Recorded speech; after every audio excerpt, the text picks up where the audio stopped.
Bien-aimés frères et sœurs, je vous salue dans le précieux et glorieux nom de Jésus-Christ.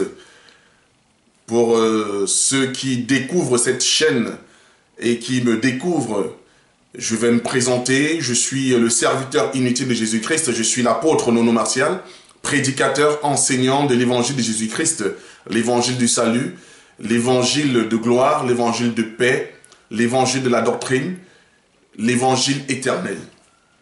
Frères et sœurs, ça fait un petit moment, on ne s'est pas entretenu, on n'a pas eu des échanges, vous n'avez pas eu des vidéos. Ceci est dû, pour ceux qui n'avaient pas l'information, à un déplacement sur le territoire camerounais. Donc, par la grâce de Dieu, je me suis rendu au Cameroun avec cette charge que Dieu m'avait mise au cœur de pouvoir établir une assemblée locale au Cameroun. Donc, pour vous qui me suivez partout dans le monde, vous avez l'information, donc sachez que vous avez l'Assemblée des Saints maintenant au Cameroun. Nous avons établi une première assemblée locale, une église locale au Cameroun, l'Assemblée des Saints de Douala au Cameroun. Et Dieu faisant grâce également, nous avons ce projet de nous rendre encore au Cameroun d'ici 3 mois pour l'établissement encore d'une autre église locale, une assemblée au niveau de Yaoundé. Non, nous aurons ainsi l'Assemblée des Saints de Douala et l'Assemblée des Saints de Yaoundé. Et nous allons comme ça étendre, bien aimé, notre travail sur l'ensemble du territoire camerounais par la grâce de Dieu. Je salue tous les frères et sœurs du Cameroun, tous ceux qui ont œuvré, bien aimé, de près ou de loin, tous ceux qui ont participé par des prières, par le matériel, par une simple pensée, en ce que cette chose se fasse. Recevez la bénédiction de l'Éternel. Nous vous remercions et nous disons, ne vous arrêtez pas, continuez à prier pour nous, à intercéder, à réagir, à agir selon que l'Esprit de Dieu vous permettra de le faire. Car la Bible déclare que c'est poussé par le Saint-Esprit que les hommes ont parlé. Mais nous comprenons que le parler de Dieu n'est pas uniquement un parler verbal. Amen. L'homme peut parler, s'exprimer d'une autre manière. Alléluia. Car l'Écriture déclare que Dieu parle tantôt d'une manière, tantôt d'une autre. Nous comprenons que le parler de Dieu, c'est l'expression de Dieu. Et Dieu peut s'exprimer de plusieurs manières. Frères, je voudrais aborder avec vous un thème qui est assez récurrent.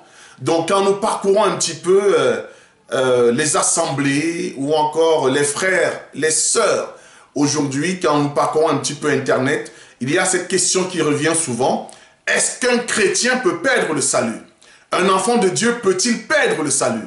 Je pense que c'est une préoccupation qui est au cœur, bien aimé, vraiment qui est centrale dans l'inquiétude, dans les recherches des enfants de Dieu au jour d'aujourd'hui.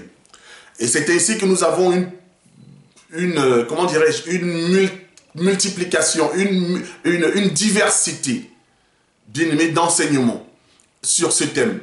Donc, comme nous disons toujours, quand nous sommes face à une préoccupation des enfants de Dieu, nous ne pouvons pas nous dérober. Nous avons l'obligation d'apporter à la lumière des Écritures des enseignements au petit peuple, afin que ceux-ci soient à même de comprendre la parole de Dieu et de défendre la parole de Dieu.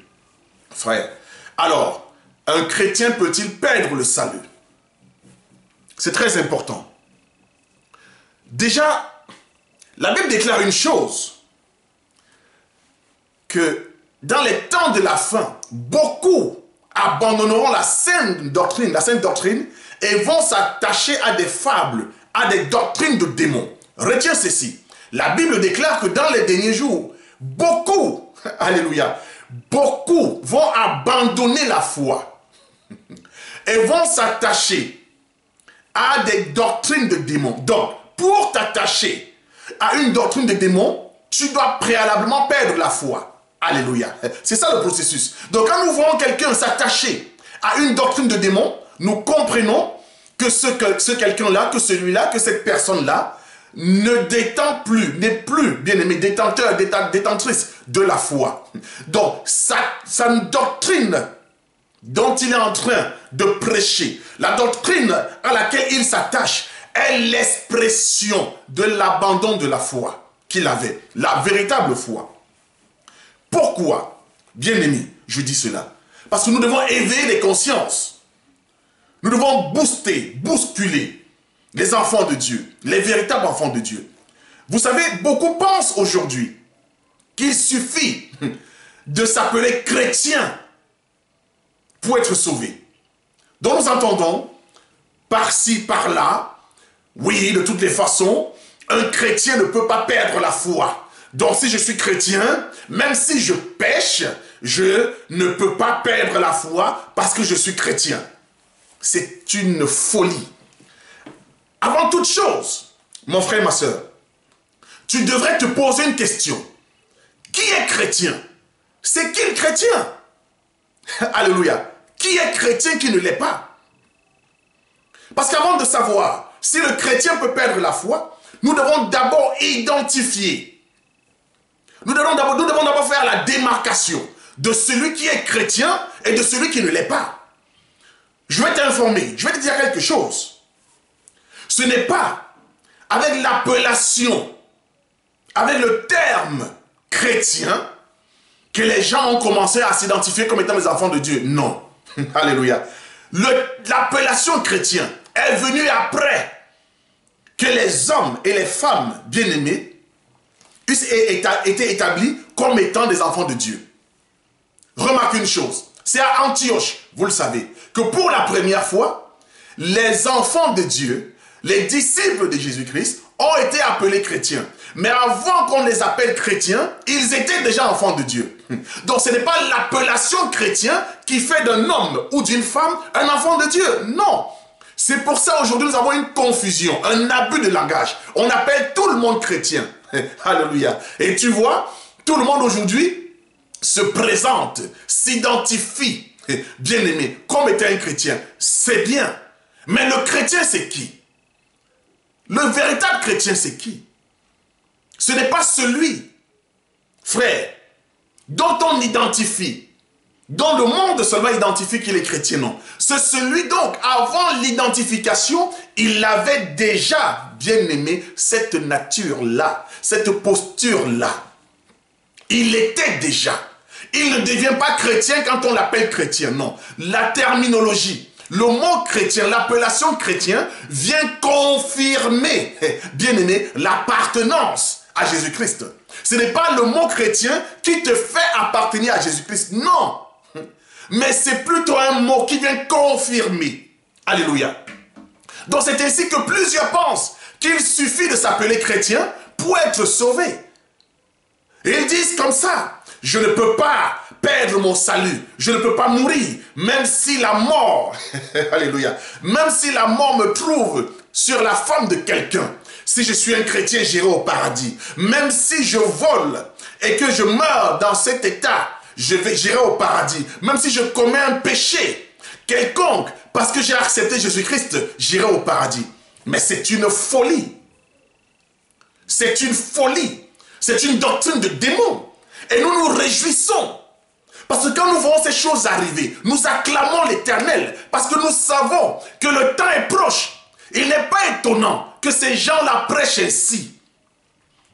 Toi qui n'as jamais connu Jésus-Christ, la Bible déclare que tu seras attaché à ces gens-là. Parce que la Bible déclare que plusieurs faux prophètes s'élèveront. Ils séduiront. Ils vont tellement séduire. La Bible déclare que ils auraient même pu séduire, bien aimé, les enfants de Dieu, les élus, s'il était possible, si cela était possible. Mais Dieu ne l'a pas rendu possible.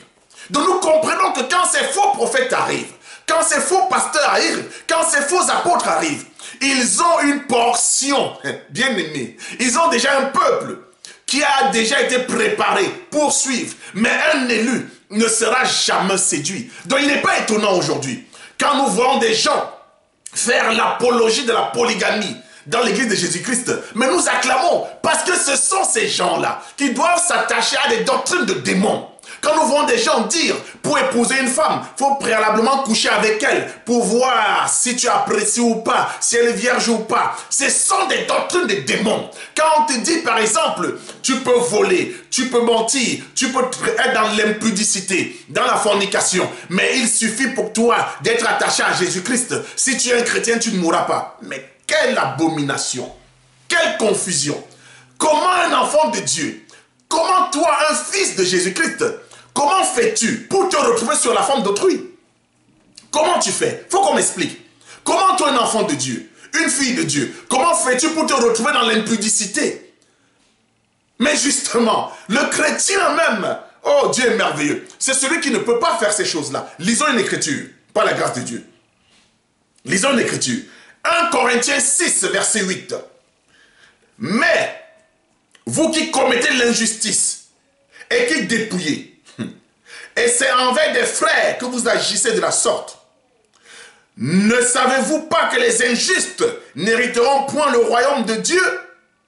Ne vous y trompez pas, ni les impudiques, ni les idolâtres, ni les adultères, ni les efféminés, ni les infâmes, ni les voleurs, ni les cupides, ni les ivrognes, ni les outrageux, ni les ravisseurs n'hériteront le royaume de Dieu.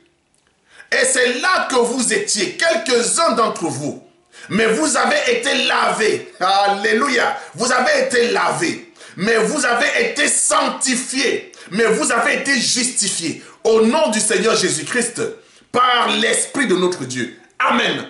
La Bible déclare que ces gens-là, ces personnes qui font ces choses-là, ne seront pas sauvés. Donc toi, quel est donc ce chrétien? Quel est donc ce chrétien qui va mourir dans le péché, être sauvé? Dans ce cas, quel type de chrétien tu es? Donne-moi la différence entre un chrétien qui meurt en train de commettre l'impudicité, le vol, le mensonge ou tout autre péché dénoncé par la Bible. Frère, quel est donc toi ton statut par rapport à celui qui ne connaît pas Christ, toi qui meurs là? Parce que la Bible déclare une chose, vaut mieux la fin d'une chose que son commencement. Alléluia. Vaut mieux la fin d'une chose. Tout le monde peut se proclamer, tout le monde peut se prétendre, tout le monde peut s'identifier comme chrétien. Mais l'Écriture déclare, vaut mieux la fin d'une chose que son commencement. C'est pour ça que Paul lui-même disait ceci, je crains qu'après avoir prêché aux autres, que je sois moi-même rejeté. Oh Seigneur, c'est profond. Paul dit cela. Frère, écoute-moi. Quand Paul parle ainsi, Paul a reçu le salut. Mais Paul ne raisonne pas. Parce que Paul sait que lui-même étant encore vivant, c'est la fin qui va déterminer, bien-aimé, toutes choses. Toutes choses. Alléluia. Donc, rejeter ces enseignements-là, ce sont des prophètes de démons. Cela n'est pas étonnant. Car ils sont venus vers Jésus-Christ. Seigneur, n'avons-nous pas prophétisé? N'avons-nous pas fait des miracles? N'avons-nous pas enseigné? N'avons-nous pas exhorté? Jésus leur a dit, retirez-vous loin de moi, vous qui commettez l'iniquité. Ils commettent l'iniquité. Parce qu'ils ne comprennent pas que tout ceci, frère, tout ceci est prophétique.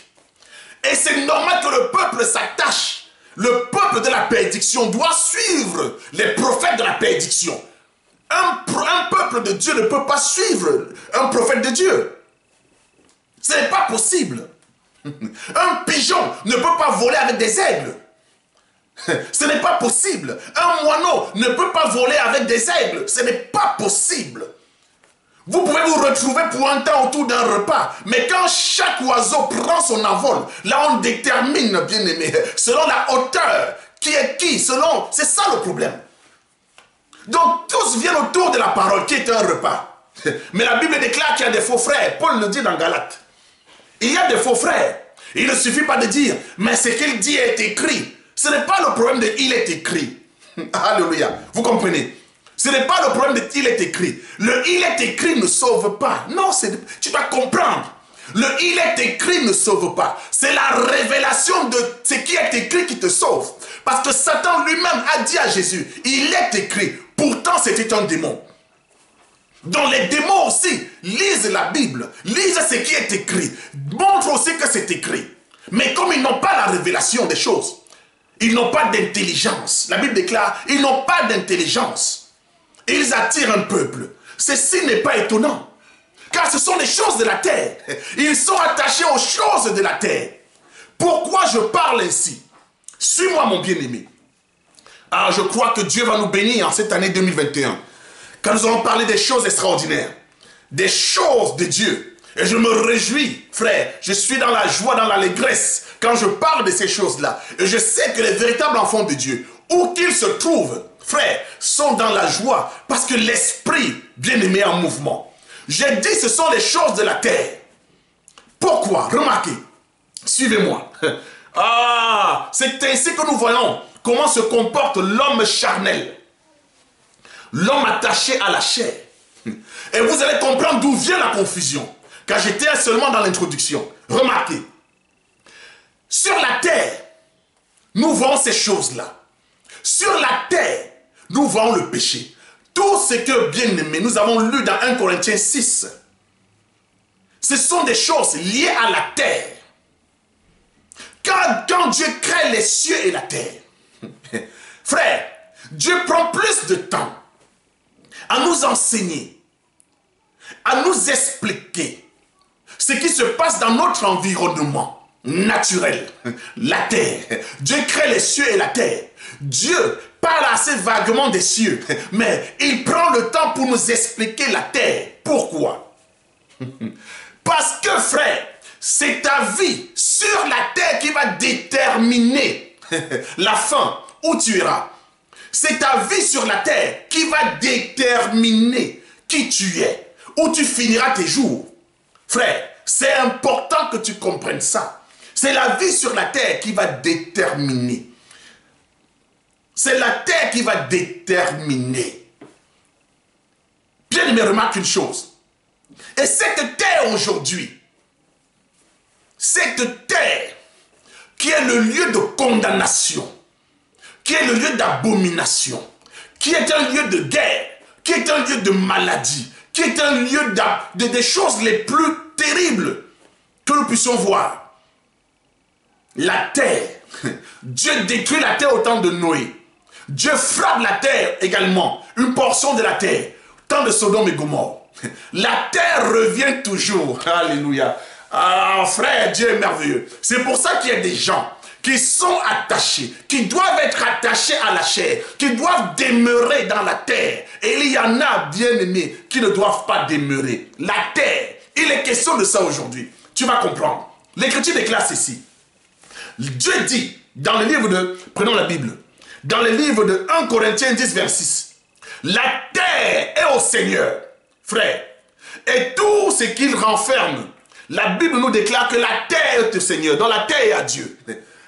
Écoute, frère, ma soeur, l'Écriture déclare, la terre est à Dieu, et tout ce qu'elle renferme, tout ce que la terre renferme est à Dieu. Donc la terre, c'est la possession de Dieu.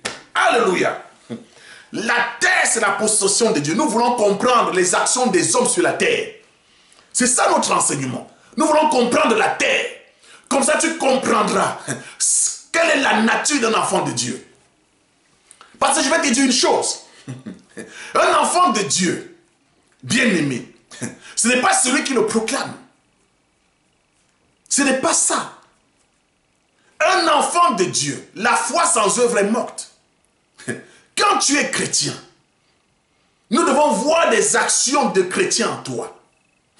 Ce sont les œuvres d'un chrétien. J'entends souvent des gens dire, ce ne sont pas des actions qui vont sauver. Ce n'est pas l'œuvre. Mais frère, il faut lire vos Bibles. Vous lisez mal la Bible. Et vous lisez la Bible de manière, en fait, selon votre enseignement, selon ce que vous voulez que la Bible vous dise. C'est vrai que la Bible déclare, bien aimé, que la grâce est une faveur imméritée. Oui, Abraham a reçu la grâce, alléluia, sans œuvre. Mais la Bible déclare aussi que Rahab a été justifiée par ses œuvres. Oh, Dieu est merveilleux. Pourquoi? Y a-t-il une contradiction? Non. Parce que si tu es un enfant de Dieu, nous devons voir les œuvres que tu fais. Donc ce sont les œuvres. Parce qu'un enfant de Dieu est révélé par ses œuvres. Ce n'est pas les œuvres qui font un enfant de Dieu, mais les œuvres révèlent un enfant de Dieu. Donc, si tu es un enfant de Dieu, comment tu peux penser un seul instant que si tu pêches, tu vas quand même aller au paradis? Ce sont des enfants de démons qui interprètent la parole ainsi. Ce sont des enfants de démons qui interprètent comme ça. Un enfant de Dieu peut pécher. Alléluia. La Bible déclare qu'un enfant de Dieu ne pêche point. Mais s'il pêche, pourquoi? Parce que le péché n'est plus sa nature. Parce qu'il n'est plus attaché à la terre. Car la terre, c'est une nature. Et la Bible déclare que cette nature lui appartient. Lisons l'Écriture. La terre est au Seigneur et tout ce qu'elle renferme. Je lis cela dans le livre, bien-aimé, pardonnez-moi. Je lis cela dans le livre de 1 Corinthiens. Je prends ma Bible pour la meilleure complète. Voilà. 1 Corinthiens 10, verset 26. Car la terre est au Seigneur et tout ce qu'elle renferme. Amen. Mais il y a une chose qui m'étonne. Dans Lévitique, bien-aimé, 25, 23, l'Écriture déclare ceci. Les terres ne se vendront point à perpétuité. Alléluia. Car le pays est à moi. Car vous êtes chez moi comme des étrangers, comme des habitants. Dieu est merveilleux. Alléluia. 1 Corinthiens 6, 19. Bien-aimé. 1 Corinthiens 10, pardon, 26 d'abord. Nous dit que la terre appartient à Dieu. Corinthiens confirme Lévitique. Lévitique déclare que la terre ne se vendra pas à perpétuité. Alléluia. La terre, les terres ne se vendront pas à perpétuité. L'Écriture précise, car vous êtes à moi, vous êtes chez moi, comme des étrangers et comme des habitants. Donc, tout être humain, toute créature est sur la terre, bien-aimé. Quand je parle de créature, vous comprenez. Comme habitant, comme étranger. Donc, soit tu es comme un étranger, soit tu es comme un habitant. Ah, Seigneur, tu es merveilleux. Nous comprenons ici, frère, étranger et comme habitant. Comme étranger et comme habitant. Mais comme nous comprenons les choses, toi ici, tu peux comprendre que non, l'étranger, oui, c'est aussi l'habitant. C'est bien. Mais nous allons démontrer qu'il y a une différence entre celui qui est étranger et celui qui est habitant. Car l'Écriture déclare que vous êtes dans le monde, mais vous n'êtes pas de ce monde. Donc dans le monde, il y a des habitants. Et nous sommes des étrangers. Tu comprends? Continuons l'Écriture. Mais la Bible déclare dans Lévitique que la terre ne se vendra pas à perpétuité. Mais est-ce que les hommes ont cette information? Donc Dieu a compris que la terre se vendait. Nous avons vu, bien-aimés, Joseph en Égypte, il a acheté les terres des Égyptiens, dont la terre se vendait. Nous avons vu Naomi vendre la terre dans le processus du rachat, du droit de rachat. Oh, Dieu est merveilleux. Nous avons bien aimé vu Abraham acheter la terre. Mais Dieu déclare, la terre ne se vendra pas à perpétuité. Donc sur la terre, il y en a qui vendent et il y en a qui achètent. Toi qui vends, tu ne vendras pas à perpétuité. Toi qui achètes, tu n'achèteras pas à perpétuité. Parce que la terre ne t'appartient pas. Remarquez, toutes les guerres que vous voyez dans ce monde, les guerres sont liées au bien de la terre. Alléluia. Frère, ma soeur, les guerres que vous voyez sont liées aux bénédictions de la terre. Il y a la guerre à tel endroit parce qu'il y a du pétrole. Il y a la guerre à un autre endroit parce qu'il y a du diamant. Il y a de l'or. Il y a des richesses, des ressources naturelles. La terre. Mais l'Écriture déclare que cette terre-là appartient à l'Éternel avec tout ce qu'elle renferme. Donc, les choses pour lesquelles les hommes se battent appartiennent à Dieu. Les choses pour lesquelles les hommes sont en train de mourir, ces choses-là appartiennent à Dieu. Frère, nous sommes en train de marcher pour aller quelque part. Saisis-moi bien. Donc maintenant, je te pose la question. La Bible déclare que l'endroit où tu te trouves, où que tu sois, cette portion que tu occupes, c'est la terre de Dieu. La terre où tu dis c'est mon pays, Dieu dit c'est à moi, avec tout ce qu'elle renferme. Là où tu dis j'ai acheté cette portion de terre, cette terre ne t'appartient pas, c'est à Dieu. Tu es peut-être soit un habitant, soit un étranger. Car la Bible parle des habitants d'un pays. Et il y avait des habitants, il y avait aussi des étrangers qui pouvaient passer, qui pouvaient rentrer, qui pouvaient venir dans ce pays. Remarque une chose. La marche d'Israël, c'est une marche vers la terre. C'est une marche vers la possession de la terre. Alléluia. La marche d'Israël, c'est une marche vers la terre. Car il fallait qu'ils s'accaparent, qu'ils prennent possession d'une terre. Mais la Bible déclare que la terre et les terres ne se vendront pas à perpétuité. Donc la terre était vendue. La terre était vendue, alléluia. Remarque, bien aimé dans le Seigneur, que Dieu te donne l'esprit de la compréhension pour mieux me saisir. La terre appartient à Dieu. La marche d'Israël, c'était une marche dans le processus d'acquisition de la terre. Les déportations étaient liées à la terre. Les guerres étaient liées à la terre. Mais Dieu dit que la terre actuellement, les terres actuellement sont vendues. Mais la terre est vendue à qui? Oh Yahweh, remarque une chose. Jésus-Christ, sur la montagne, il vient, Satan vient, il lui dit, si tu te prosternes devant moi, je te donnerai tous les royaumes de la terre. Alléluia. Donc, je te donnerai la terre, car la Bible déclare que le Dieu de ce siècle, le Dieu de ce monde, Satan est le Dieu de ce monde. Mais il est le Dieu de qui? Des habitants ou des étrangers? C'est ça la question. Donc la terre aujourd'hui a été vendue à un homme. Alléluia. Et cet homme-là a pris cette terre, les royaumes de la terre, l'a proposé à Jésus-Christ en disant, si tu te prosternes, si tu m'adores, je te donnerai les royaumes de la terre. Donc je te donnerai la terre.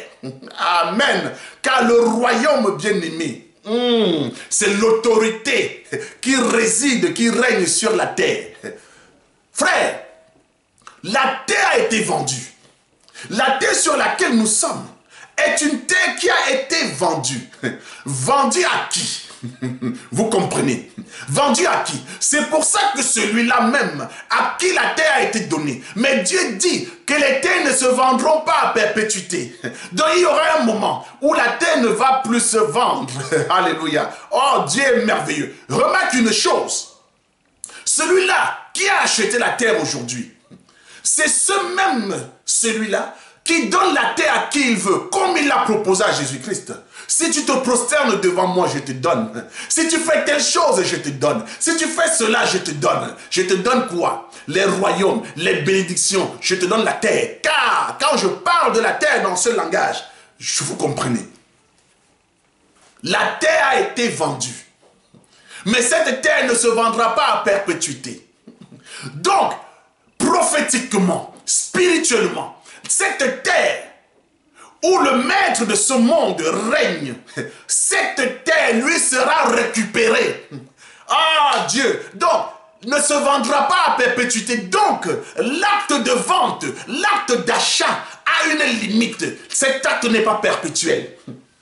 Ne comprends pas, ne se vendra pas à perpétuité comme si on va acheter au fur et à mesure. Non, ne se vendra pas à perpétuité. Les terres ne se vendront pas à perpétuité. Ça veut dire que ceux qui ont acquis la terre, celui qui a acquis la terre n'aura pas le droit sur cette terre-là de manière perpétuelle. La vente n'est pas une vente à perpétuité. La vente n'est pas une vente éternelle.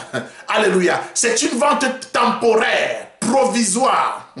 Oh, alléluia, Dieu est merveilleux. Donc ici, Satan, qu'est-ce qu'il fait? Comme il jouit de cette terre qui lui a été vendue, il établit ses ministres, il établit ses prophètes, il établit ses pasteurs, ses apôtres. Pourquoi faire? Pour séduire. Car la terre, c'est ça la séduction. Pour séduire. Alléluia. Pour séduire. Mais la Bible déclare que tout le monde ne peut pas être séduit. Toute personne ne peut pas être séduite. La Bible déclare qu'ils séduiront des élus s'il était possible. Donc, il n'est pas possible que les élus soient séduits. Donc, c'est une question de la terre. C'est pour ça, quand vous écoutez ces gens-là, ils ne vous parlent que de la bénédiction de la terre. Parce que c'est ça leur héritage. Notre héritage, ce n'est pas la terre, c'est le ciel. Car nous sommes étrangers. Celui qui est étranger, c'est celui qui n'a pas part à l'héritage. Ah, Seigneur, tu es merveilleux. Celui qui est étranger n'a pas part à l'héritage. Tu ne peux pas rentrer dans la maison d'un homme bien-aimé et te réclamer est devenu ayant droit. Tu es un étranger. Tu n'es pas un habitant de la maison. Tu n'as pas droit. Tu n'as pas droit à l'héritage. L'héritage, c'est pour ceux qui habitent, pas pour les étrangers. Toi, ton héritage est ailleurs. Donc, tu es un étranger. Tu vas quelque part. Alléluia. Tu es sur un cheminement. Tu es dans un processus. Tu es dans un processus. C'est pour ça que les prophètes de démons vont vous prêcher la polygamie, vont vous prêcher la fornication, vont vous prêcher l'impudicité, vont vous prêcher la richesse, vont vous prêcher des gloires. Et ils ne vont pas vous prêcher la crainte de Dieu. Ils ne vont pas vous prêcher la crainte de Dieu. Car ce sont des prophètes de la terre. Ce sont des prophètes de la terre. Alléluia.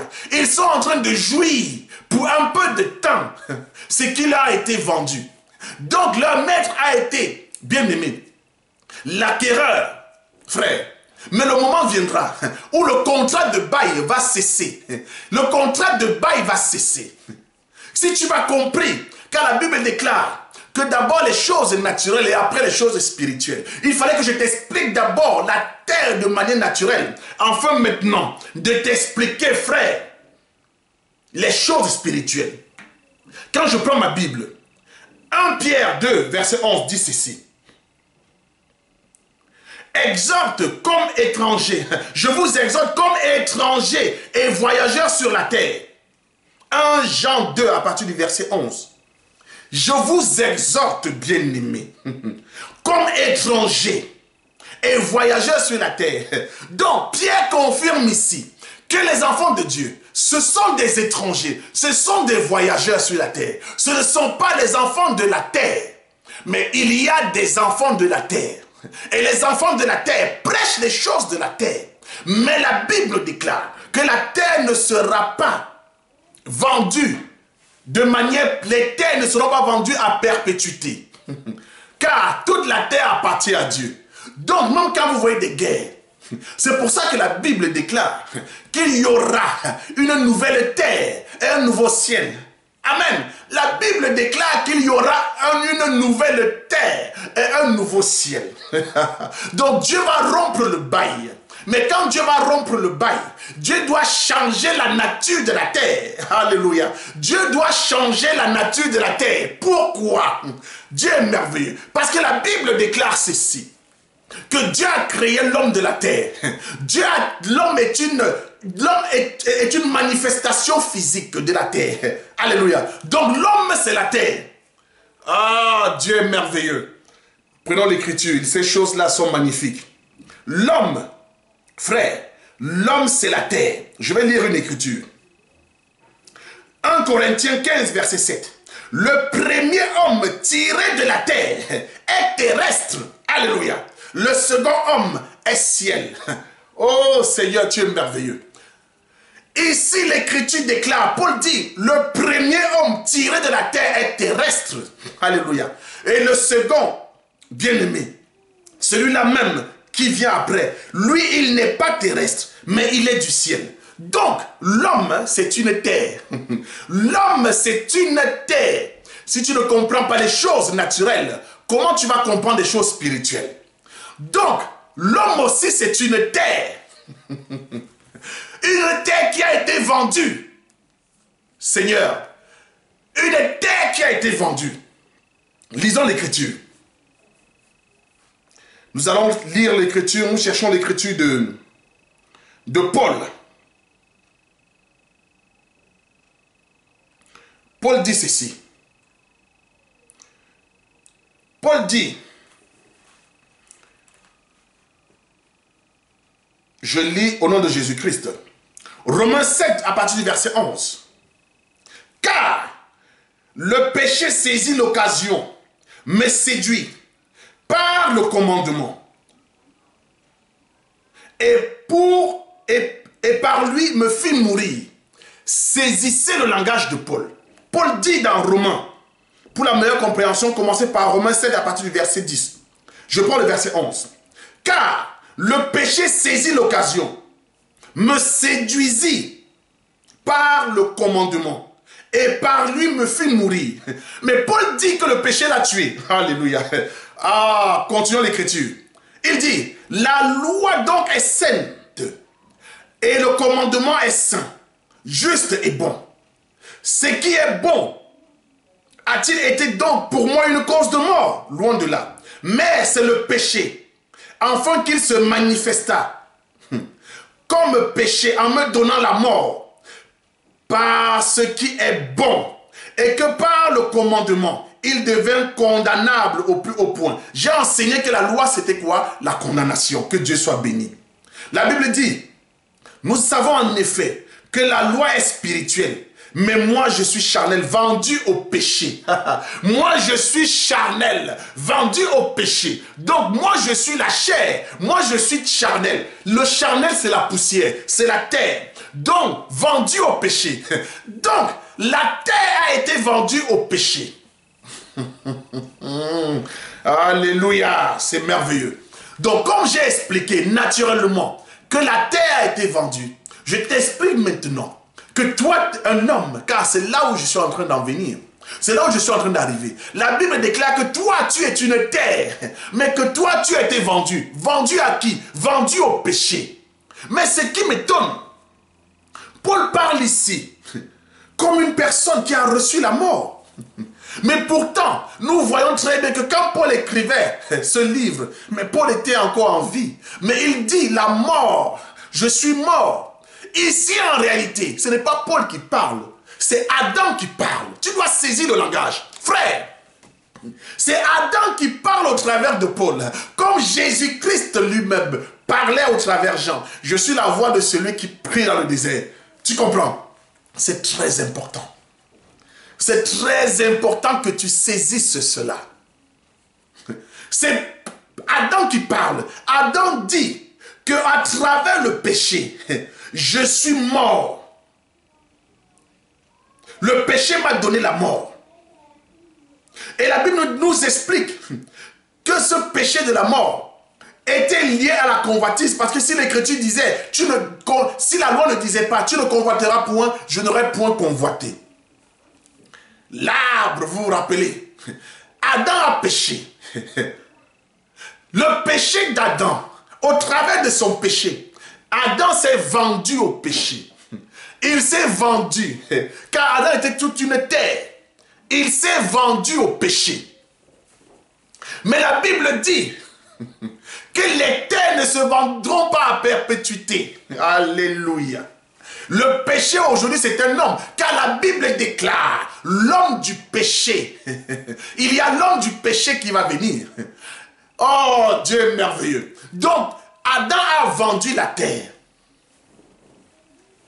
Adam a vendu la terre. Il s'est vendu parce qu'il est poussière, il est la terre. Et quand il s'est vendu, bien aimé, il s'est vendu au péché. C'est pour ça, alléluia, que la terre est liée au péché. La terre est liée au péché. Mais viendrait un moment où Dieu doit racheter la terre. Ah Dieu, Dieu est merveilleux. Dieu est merveilleux. Mais sur cette terre-là, il y a des habitants et il y a des voyageurs, il y a des étrangers. Remarque une chose, pour que la terre soit rachetée, pour que la terre soit restituée, pour que la terre soit restaurée, le premier Adam qui était terrestre doit être racheté, doit être restauré par le dernier, celui qui est du ciel, celui qui est spirituel. Je continue, j'en viens. Remarquez, bien aimé, la Bible déclare ceci. Je lis, je prends le livre de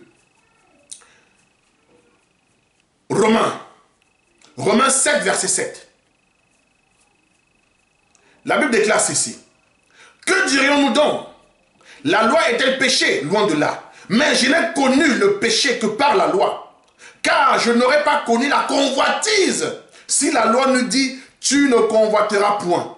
Le péché saisissant l'occasion produisit en moi par le commandement de toutes sortes de convoitises. Car la loi, le péché, car sans la loi, le péché est mort. Je voudrais aller doucement, bien aimé, pour la meilleure compréhension. C'est que je voudrais que tu saisisses de ce passage, de cette écriture. C'est qu'il y a eu la convoitise. Mais si nous regardons par quelle convoitise Paul est mort, nous ne voyons pas.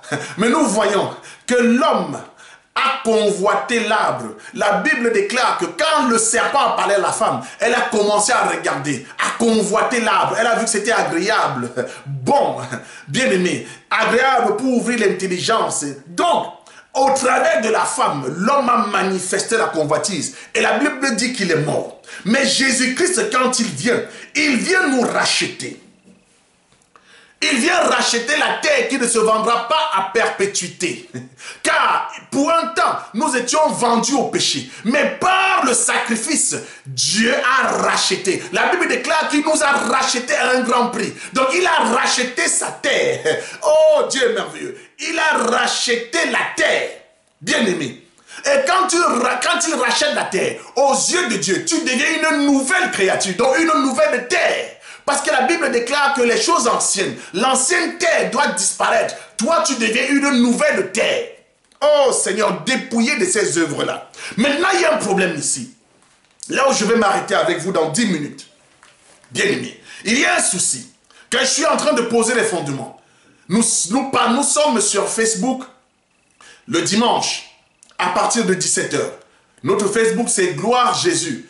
Entre parenthèses, apôtre Nono, Martial.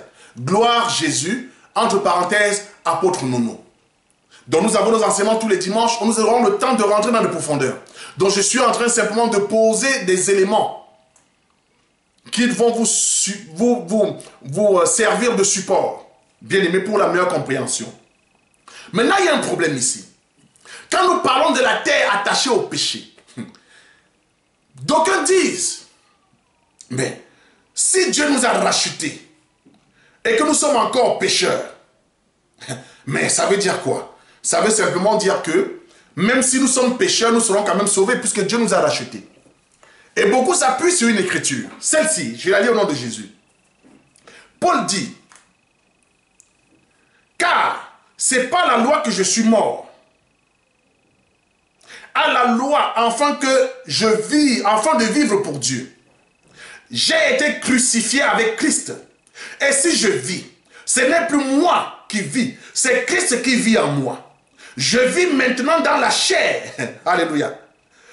Si je vis maintenant dans la chair, je vis dans la foi au Fils de Dieu qui m'a animé, qui m'a aimé et qui s'est livré lui-même pour moi.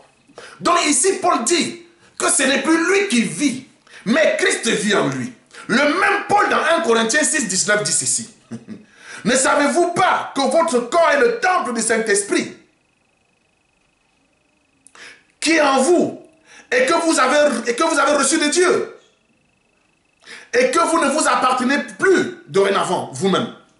Tu ne t'appartiens plus parce que celui qui t'a racheté, c'est à lui qu'appartient la terre, car tu es la terre.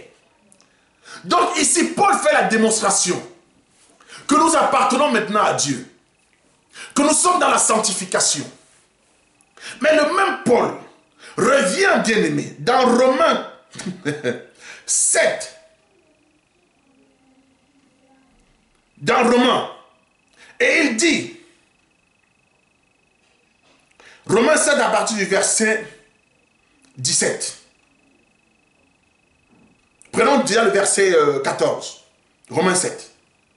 Remarquez que dans les deux premiers chapitres du livre de Galates 2, verset 19, et de 1 Corinthiens 6, 19, Paul dit que le Saint-Esprit habite en nous, que Christ habite en lui. Amen. Il dit que nous sommes le temple du Saint-Esprit. Amen. Nous sommes le temple, donc nous sommes la maison, nous sommes bien-aimés, le tabernacle de Dieu. Alléluia. Donc nous sommes un vêtement de Dieu, notre corps. Car l'Esprit se cache. Car nous, voilà, ok. Mais le même Paul, il nous dit dans Romains 7, 14, nous savons en effet que la loi est spirituelle. Écoutez maintenant, c'est très important. Nous savons en effet que la loi est spirituelle. Mais moi, je suis charnel, vendu au péché. J'ai lu cette écriture-là tout à l'heure. Vendu au péché. Ici, Paul parle de qui? Ici, c'est Adam qui parle. C'est là où les gens ne comprennent pas. C'est Adam qui parle. Paul est en train de répéter Adam. Il dit vendu au péché. Car je ne sais pas ce que je fais. Et je ne fais point ce que je veux. Et je fais ce que je hais. Et maintenant, ce n'est plus moi qui le fais, mais c'est le péché qui habite en moi. Ce qui est bon, je le sais, n'habite point en moi, c'est-à-dire dans ma chair. J'ai la volonté, mais non le pouvoir de le faire. Ah, Dieu est merveilleux. Paul dit tantôt que l'Esprit de Dieu habite en nous. Christ habite en lui. Et ici, il nous dit que le péché habite en lui. Mais le Paul qui nous parle ici, ce n'est pas un Paul qui était encore païen. Non. C'est un Paul converti, ministre de Jésus-Christ. Mais il dit que le péché habite en lui. Vous comprenez maintenant l'objet de mon introduction. Car beaucoup se basent sur cette écriture pour dire un chrétien ne peut pas perdre le salut, même s'il tombe dans le péché. Parce que vous avez vu, Paul lui-même dit que le péché habite en lui. Mais ils oublient que Paul déclare ceci. Je crains qu'après avoir prêché aux autres, je sois moi-même rejeté. Nous devons expliciter ça. Nous devons expliquer ça pour que le peuple comprenne. Quand Paul parle, il dit que le péché habite dans ma chair. Car le péché, verset 18, ce qui est bon, je le sais, n'habite point en moi, c'est-à-dire dans ma chair. J'ai la volonté, mais non le pouvoir de le faire. 17. Maintenant, ce n'est plus moi qui le fais, mais c'est le péché qui habite en moi. Paul déclare noir sur blanc que le péché habite en lui. Amen. Donc ici, Paul a deux langages. Il dit, vendu au péché. Celui qui a été vendu au péché ici, c'est Adam. Alléluia. Donc Paul ici, quand il parle d'être vendu au péché, Paul ici est Adam. Alléluia. Mais Paul maintenant parle aussi de la nouvelle naissance, toujours là. Mais malgré la nouvelle naissance, Paul dit que le péché est encore en lui. Bon, frère, vous aurez expliqué. Quand l'Écriture déclare que nous sommes le temple du Saint-Esprit, nous disons Amen. Que nos membres sont des membres du Saint-Esprit, nous disons Amen. Mais la dimension de ce que tu dois comprendre, quand la Bible dit que l'Esprit de Dieu habite en nous, alors je me pose une question. Le même Paul déclare que l'Esprit de Dieu habite en lui. Et le même déclare que le péché habite en lui. Alors, qui habite donc en Paul? Est-ce que le péché dans la chair de Paul occupe une portion de son corps et le Saint-Esprit occupe également une portion? Est-ce que le Saint-Esprit dans la chair de Paul est en cohabitation avec Paul, en cohabitation avec le démon, avec le péché? Alléluia, Dieu est merveilleux. Remarquez, sur la croix, le Saint-Esprit a quitté un corps parce que ce corps était devenu péché. Ce corps n'avait pas péché, mais ce corps était devenu péché. Donc, nous savons que le Saint-Esprit ne peut pas cohabiter avec le péché, car le péché, c'est un démon. Dieu ne peut pas cohabiter avec un démon. Alors, quel est le langage de Paul? C'est là où nous disons, tout ce qui est écrit ne sauve pas, mais c'est l'explication de ce qui est écrit qui sauve. Alléluia. Quand nous parlons ici, pour un chrétien, frère, tu dois comprendre une chose. Tu ne peux pas être enlevé avec cette chair. Ah, c'est pour ça que je parlais de la nouvelle terre. La terre que tu es, tu ne seras pas enlevé tel que tu es. Tu dois subir un renouvellement. Il doit y avoir un changement de terre. Car la terre à laquelle tu es, c'est une terre qui est terrestre, qui est liée au bas. Frère, il y a le haut, il y a le bas. Il y a la terre, il y a le ciel. La chair que nous portons, c'est la terre. Nous devons avoir un corps spirituel, donc une matérialisation, bien aimé, physique de ce qui est spirituel. C'est ce qu'était Jésus-Christ. Vous comprenez? Remarquez une chose. Quand Paul parle du péché, quand le Saint-Esprit habite en nous, tu dois comprendre une chose. Le Saint-Esprit là, son siège, frère, ce n'est pas ta chair. Non. Ce n'est pas ta chair, c'est ton esprit. Car l'Écriture déclare que les véritables adorateurs adoreront. Non, pas par la chair. Parce que la chair ne peut pas adorer. Alléluia. Mais ils vont adorer en esprit et en vérité. Pourquoi? Parce que Dieu est esprit. Dieu, je suis le chemin, la vérité et la vie. Donc, Dieu, quand Dieu vient, Dieu occupe, Dieu devient la portion spirituelle. Ah, bien-aimé, Dieu est merveilleux. Dieu ne devient pas charnel. Dieu, c'est la portion spirituelle de ce que tu es. Pourquoi? Parce que quand Dieu a créé Adam, Adam était encore un être charnel mort. Mais quand Dieu a soufflé, donc la présence de Dieu à Adam était manifestée par l'esprit. Dieu, c'est l'esprit. Quand on dit Dieu habite en nous, frère, Dieu n'est pas dans ta chair comme tu entends en français. Non, Dieu, c'est la nouvelle pensée, c'est la nouvelle volonté, c'est la crainte, c'est le zèle qui est en toi, c'est ça Dieu, c'est la foi. Dieu en toi, c'est la foi. Tu dois comprendre comme ça. Quand on dit, nous sommes le temple du Saint-Esprit, ça veut dire que la foi de Dieu est cachée en toi, est en toi. Ton corps couvre, bien-aimé, la foi de Dieu. Mais cette chair-ci, c'est une chair qui sera détruite parce qu'elle est marquée, impactée par le péché. C'est pour ça que Paul dit, quand Paul dit ici que le péché habite en moi, ne comprends pas ça en français. Paul est en train de dire quoi? Je suis attiré par le péché. Je suis faible face au péché. Mon corps, la nature terrestre de ce que je suis, est sensible au péché, est attiré par le péché. Alléluia. C'est ça que Paul est en train de dire. Paul ne dit pas que le péché habite en toi et le Saint-Esprit habite en toi. Ça, c'est une mauvaise en lui. En lui et le péché, ça, c'est une mauvaise compréhension de Paul.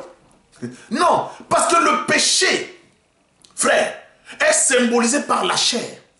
C'est pour ça que Dieu non seulement racheté la terre, mais quand Dieu te rachète, il y a ce qu'on appelle la nouvelle naissance. Tu deviens une nouvelle terre. Donc, quand le Saint-Esprit habite en toi, ce Saint-Esprit est manifesté par quoi? Par la foi. Donc tu crois que le Saint-Esprit habite en toi de manière physique comme ça.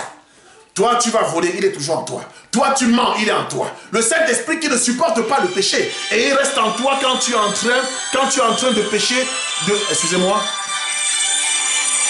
Quand tu es en train de pécher, quand tu es en train de commettre ces choses-là. Non, ce n'est pas possible. Tu n'as pas compris, frère.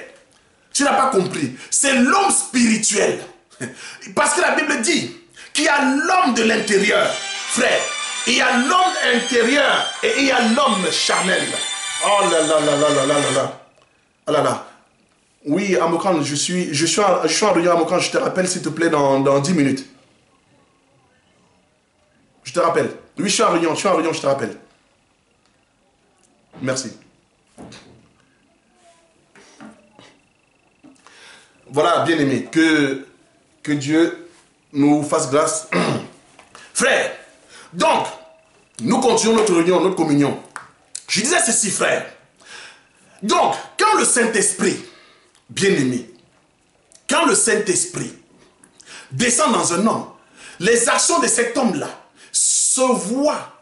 Parce que la Bible déclare, Paul dit qu'il y a l'homme intérieur et l'homme extérieur. L'homme intérieur, c'est l'homme invisible. L'homme extérieur, c'est ce qui est matérialisé, c'est ce qui se voit, dont tout le monde voit. Donc l'homme extérieur ici, c'est quoi? C'est le revêtement physique que nous voyons, c'est la chair. L'homme intérieur, bien aimé, c'est quoi? C'est l'esprit. C'est la foi. Car la foi est un homme. Oh, Dieu est merveilleux. C'est la foi. Amen. C'est la foi. Mais, quand nous croyons en Jésus-Christ, la mission de l'homme intérieur, alléluia, c'est de convaincre l'homme extérieur, c'est de soumettre, nous dépouiller. Donc nous sommes sur un processus. Nous sommes sur un processus. Nous ne pouvons pas prendre cette écriture pour justifier le péché, pour dire que Paul aussi, comme Paul a péché, même si je pêche, je ne serai pas sauvé. Paul lui-même dit, c'est Paul qui parle aussi. Paul dit que ni les efféminés, je lis encore Paul lui-même, pour que vous puissiez comprendre. Paul dit, 1 Corinthiens 6, verset 8, mais c'est vous qui commettez l'injustice et qui dépouillez C'est vous qui le faites envers vos frères. C'est vous qui agissez ainsi. La Bible dit, ne savez-vous pas que les injustes n'hériteront point le royaume de Dieu? Ne vous y trompez pas, ni les impudiques, ni les idolâtres, ni les adultères, ni les efféminés, ni les affamés, ni les voleurs, ni les cupides, ni les ivrognes, ni les outrageux, ni les ravisseurs n'hériteront le royaume de Dieu. C'est ce que vous étiez, oh Seigneur. C'est ce que, bien aimé, la Bible déclare. C'est ce que vous étiez, quelques-uns d'entre vous, dont on ne l'est plus. Frère, on ne l'est plus. Donc ceux qui disent qu'un chrétien ne peut pas perdre le salut, c'est parce qu'ils assimilent ça. Ils comprennent mal. Ils comprennent mal. Ils pensent que Paul était... Ils sont en train de vous dire que Paul était un pécheur. Paul n'était pas un pécheur. Car quand nous recevons Jésus-Christ, nous ne sommes plus des pécheurs. Mais nous sommes bien-aimés dans une lutte. Car la Bible déclare, dans le livre d'Éphésiens, 4 verset 11, que le ministère a été établi pour le perfectionnement. Pour le perfectionnement. Parce que dans cette chair-ci, nous ne sommes pas parfaits. Donc le ministère travaille à cela. Et Christ en nous, bien-aimés, c'est par la pensée. Christ en nous, c'est par la foi, par le zèle. Les vrais adorateurs adoreront en esprit et en vérité. Donc il n'est pas question ici, frère, de croire que comme tu es chrétien, le péché habite en toi. Non, tu n'as pas compris Paul. Le péché habite en toi, qu'est-ce que ça veut dire? Et Paul dit dans la chair. Mais Paul ne dit pas que le Saint-Esprit habite dans ma chair. Paul ne dit pas ça. Paul ne dit pas que le Saint-Esprit habite dans ma chair. Il ne dit pas ça. Lisons l'Écriture. Je reprends. Paul dit dans Romains 7 à partir du verset 14. Nous savons en effet que la loi est spirituelle, mais moi je suis charnel. Amen. Vendu au péché. Alléluia. Car je ne sais pas ce que je fais. Je ne fais point ce que je veux. Et je fais ce que je hais. Et maintenant, ce n'est plus moi qui le fais, mais c'est le péché qui habite en moi. C'est le péché qui habite en moi. Et ce qui est bon, je le sais, n'habite point en moi. Frère, c'est-à-dire dans ma chair. Paul précise. Dans ma chair. Car Jésus-Christ n'habite pas dans ta chair. Ce qui est bon, c'est qui? Ce qui est bon, c'est Jésus-Christ. Alléluia. Ce qui est bon, je le sais, n'habite point dans ma chair. C'est le péché qui habite dans la chair. Parce que le péché, c'est la terre. La chair, c'est la terre. Mais cette terre-ci, ce qui est bon n'habite pas. Ce qui est bon, c'est Jésus-Christ. Mais Christ habite où? En nous. Quand on dit en nous, c'est là où beaucoup ne comprennent pas. Pas dans ta chair. La chair devient une maison. Il y a une différence, bien-aimé. Il y a une différence entre celui qui habite dans une brique. Celui qui habite dans une brique et celui qui habite dans la maison. Il y a une différence, frère, entre celui qui habite dans tes veines et celui qui est en toi. Prends un exemple. Jésus-Christ était dans Marie, mais Jésus-Christ ne portait pas l'ADN de Marie. Alléluia. Parce que s'il avait l'ADN de Marie, il serait pécheur. Donc il habitait en Marie. Mais il était saint. Pourtant, Marie n'était pas une sainte personne. Parce qu'elle était pécheresse. Comme tout homme qui porte la chair. Donc, expliquez-moi, comment un saint peut sortir d'une personne qui n'a pas la sainteté? Vous comprenez? Pourquoi? Parce que c'était l'esprit un. Oh, Seigneur, que vous compreniez ça. Les gens ont du mal à saisir. Les gens ont du mal à comprendre cette portion. Le péché habite dans sa chair. Mais l'Esprit de Dieu habite en nous. Ce qui est en nous, c'est quoi? C'est ce que Dieu a soufflé. C'est ce que Dieu a soufflé. C'est son esprit. Dieu est esprit. C'est le Fils. Et le Fils doit nous dépouiller. Nous devons travailler pour ça. Si tu croyais que Jésus-Christ habitait dans ta chair, quand on parle des membres, voilà, pour finir, prendrais-je les membres de Christ pour aller pécher? Les membres ici, frère, comme je l'ai enseigné à un bien-aimé, quand on parle de membres, tu dois d'abord comprendre d'abord, c'est quoi un membre? Le membre, c'est d'abord les 5 sens.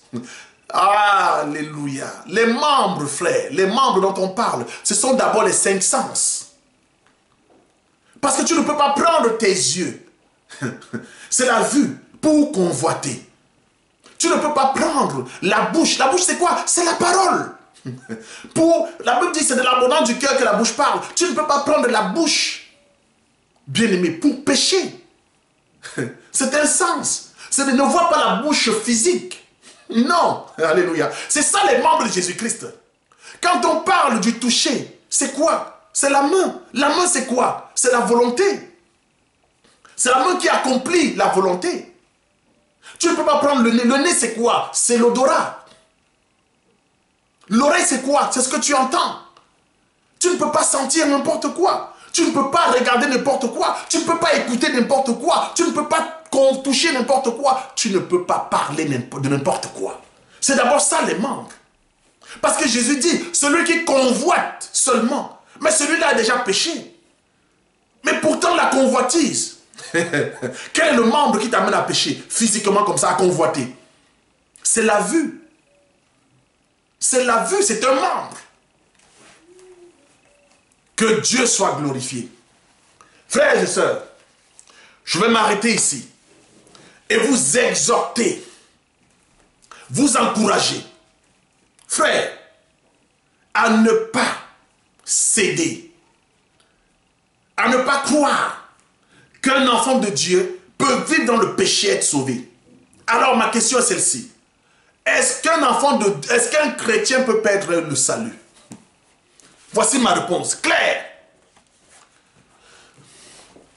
Le chrétien, c'est celui qui persévérera jusqu'à la fin. Le chrétien, ce n'est pas celui qui prétend. Toi et moi, nous espérons, nous croyons chrétiens. Mais le chrétien lui-même, frère, c'est Jésus-Christ. Le véritable chrétien, c'est Jésus-Christ. Et le véritable chrétien est connu de Jésus-Christ. C'est pour ça que la Bible déclare que celui qui persévérera jusqu'à la fin, c'est celui-là qui est jusqu'à la fin qui sera sauvé. C'est lui le chrétien. C'est lui-là qui ne peut pas perdre le salut. Parce qu'il sera identifié. C'est à la fin qu'on va identifier. On ne peut pas identifier maintenant de ton vivant. Alléluia. Même quand la Bible dit, vous les reconnaîtrez à leurs œuvres. Amen. Mais ça, nous croyons par la foi. Nous avons vu aussi des gens poser des actions de foi. Mais demain, c'est détourné. Donc, c'est à la fin. Car la Bible déclare que celui qui persévérera jusqu'à la fin sera sauvé. Le chrétien, c'est celui qui persévère jusqu'à la fin. Toi et moi, arrêtons le raisonnement. Est-ce qu'un chrétien peut perdre le salut? Qui t'a dit que tu es chrétien? Qui t'a dit que tu es chrétien? Parce qu'il y a des chrétiens soi-disant qui se sont présentés devant Jésus dans Matthieu. Seigneur, nous avons prophétisé, nous avons loué, nous avons adoré, nous avons fait des miracles. Dieu a dit, je ne vous ai jamais connus. Mais eux-mêmes, ils s'étaient identifiés comme étant des chrétiens. Ils sont allés vers Jésus comme étant des chrétiens. Mais Jésus a dit, mais vous ne l'êtes point. Vous n'êtes pas des chrétiens. Ah, frère, c'est la distraction que Satan est en train de mettre en vous. Le véritable chrétien ne se pose pas cette question-là. Le véritable chrétien, il suit la parole de Dieu. Je ne dois pas pécher. Si je pêche, je dois me repentir là où j'ai péché. J'ai entendu même des illuminés de démons dire que même la repentance n'est plus pour les chrétiens. La repentance n'est plus pour les chrétiens. J'ai entendu des choses pareilles. Que Dieu vous fasse grâce. Un véritable chrétien ne se pose même pas la question de savoir est-ce qu'un chrétien peut perdre le salut. Qui t'a dit d'abord, frère, si ce n'est pas ton espérance, pas ta foi, mais ça à la fin, ta préoccupation, c'est de persévérer jusqu'à la fin. Ta préoccupation, la Bible dit que chacun se soucie de ses péchés. Et n'est pas raisonné. Un chrétien, c'est celui qui fait les œuvres. Mais ces œuvres-là, c'est jusqu'à la fin. Nous pouvons dire que tu es un chrétien quand nous te regardons. Nous pouvons dire, frère, tu es un chrétien. Mais seul Dieu sait si tu l'es ou pas. Quand la Bible déclare que dans l'église, il y a des faux frères. Donc arrête de te poser cette question, arrête de philosopher, arrête de raisonner. Toi, soumets-toi à la parole de Dieu, c'est tout. N'écoute plus ces prophètes de malheur. C'est une prophétie, ils doivent exister. Mais toi, attache-toi à la parole. Crains le péché. Paul n'a jamais dit, bien-aimé, qu'après avoir péché, il doit être sauvé. Il n'a pas dit ça. Paul déclare qu'il veut faire le bien. Donc Paul ici nous est en train de nous expliquer une dualité, l'opposition, l'adversité qu'il est en train de traverser, de combattre. C'est de ça dont il est question. Il n'est pas question de dire, je suis pécheur de toutes les façons, c'est ma chair, si je pêche, c'est ma nature, je serai quand même sauvé. La Bible dit que tu ne seras pas sauvé. C'est le même Paul qui le dit. Parce que Paul est aussi, lui aussi, sur un processus de sanctification. Paul est aussi sur un processus de sanctification. Mais il est en train d'enseigner. Que Dieu vous bénisse abondamment. Bien-aimé. Attache-toi à la parole. Sois fidèle à l'Éternel. Sois fidèle à Jésus-Christ. Il t'aime. Ne te laisse pas distraire. Car le temps est court. Le temps est court, mon frère, ma soeur. Sois béni dans le puissant et précieux nom de Jésus-Christ. Alléluia.